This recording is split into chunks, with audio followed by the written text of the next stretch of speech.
dakwah adalah merupakan perintah Allah Subhanahu wa taala menyampaikan risalah yang dibawa oleh nabi ini kepada seluruh umat manusia. Dan telah kita ketahui bersama bahwa tabiat dakwah ini adalah rahmatan lil alamin. Objek dakwah itu tidak terbatas waktu, tidak terbatas tempat, daerah teritori itu juga bukan menjadi persoalan. Semuanya ini diperintahkan oleh Allah, fasda bima tu'mar. Tadi ayat yang dibacakan tadi. Dan dakwah itu punya konsekuensi. Iya. Dakwah ini di samping dia menyajikan pahala-pahala yang begitu besar bagi orang yang melaksanakannya berupa tabungan pahala yang mengalir deras, ya. Dan walaupun dia sudah tidak beramal, tapi ketika ada orang yang mendapatkan hidayah lewat perantaraan dia, maka dia mendapatkan pahala sebagaimana pahala orang yang mengikutinya. Juga konsekuensi dari dakwah ini akan ada permusuhan. Walaupun kita berdakwah itu tidak boleh mencari musuh. Ya, tapi konsekuensinya adalah akan dimusuhi. Nabi Muhammad SAW. Jadi walaupun selembut-lembutnya kita berdakwah, selembut-lembutnya kita berdakwah, justru ketika dakwah yang tanpa ada hambatan, tanpa ada tantangan, maka dakwah yang perlu dipertanyakan.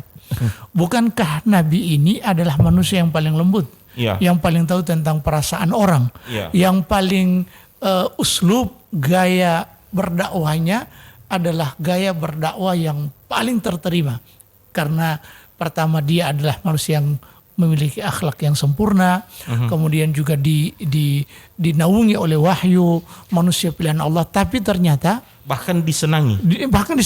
Sebelumnya disenangi. Dari sekedar memandang Nabi sudah senang. Apalagi kalau dia memiliki sifat-sifat yang memang al-amin, ya, gelar-gelar dan predikat yang sebelum dia menjadi rasul itu sudah disandang. Ya. Tapi ketika dakwah ini disampaikan, ternyata mereka berbalik arah. Yang tadinya Nabi itu adalah orang yang al-amin, orang yang jujur, orang yang cerdas, orang yang terpandang, ternyata berubah menjadi orang yang di mata mereka sangat rendah. Iya. Dan inilah yang disebutkan oleh Waraqah ibn Naufal, ya. Lam ya'ti ahadun mithla ma ji'ta bihi illa udiya. Tak satu pun yang membawa seperti yang engkau bawa kecuali dia itu dimusuhi. Oleh karena itu, ketika ada orang yang memusuhi dakwah ini, maka ini bukan berarti dakwah itu gagal, ya. Atau kemudian dakwah itu salah. Dakwah itu salah. Ketika banyak orang marah atau tidak. Orang yang marah.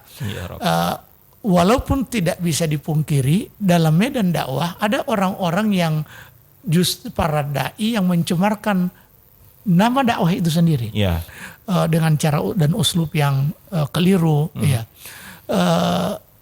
Permusuhan Quraisy terhadap Rasulullah SAW ini, alasannya adalah karena mereka atau Nabi menyampaikan kebenaran.